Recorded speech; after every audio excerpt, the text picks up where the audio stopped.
Hi అండి. ఎలా ఉన్నారు అందరూ? బాగున్నారా? సో, ఇవాళ స్నాక్ వచ్చేసి బేబీస్ కోసం అండి. హెల్తీ లడ్డు అండి. రాగి లడ్డు, రాగి బాదం అలాగే పచ్చి కొబ్బరితో చేసింది. చాలా టేస్టీగా ఉంటుంది.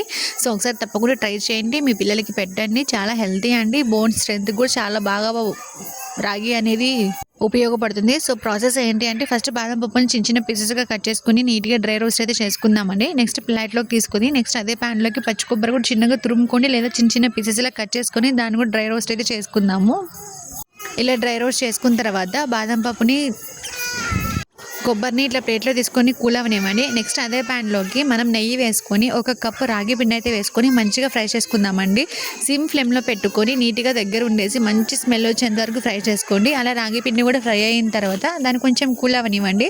అందులో మనం స్వీట్కి సరిపడా ఖర్జూరం సీడ్స్ తీసేసి అయితే పెట్టుకుందాము. నెక్స్ట్ ఒక మిక్సీ జార్ తీసుకొని మనం ఫ్రై చేసి పెట్టుకున్న బాదం పప్పు, పచ్చి కొబ్బరి అలాగే సీడ్స్ తీసి పెట్టుకున్న ఖర్జూరం వేసుకొని అలాగే తర్వాత రాగి పిండి కూడా వేసుకొని కొంచెం ఎండు ద్రాక్ష కూడా వేసుకొని మొత్తం గ్రైండ్ అయితే చేసుకుందామండి. చూసారా ఎంత చక్కగా గ్రైండ్ అయిపోయింది కదా. ఇప్పుడు దీన్ని మనం చిన్న చిన్న లడ్డుల్లా చుట్టుకోవడమే. చాలా బాగుంటుందండి. తప్పకుండా ట్రై చేయండి. పిల్లలకైనా పెద్దలకైనా హెల్తీ రెసిపీ అలాగే క్విక్గా అయిపోతుంది. ఎలా అనిపించింది మీకు ఈ రెసిపీ? నచ్చిందా? నచ్చితే ఒక లైక్ ఇవ్వండి. అలాగే ఇలాంటి మరిన్ని వీడియోస్ కోసం నా ఛానల్ని సబ్స్క్రైబ్ చేసుకోండి. Thank you for watching. Bye.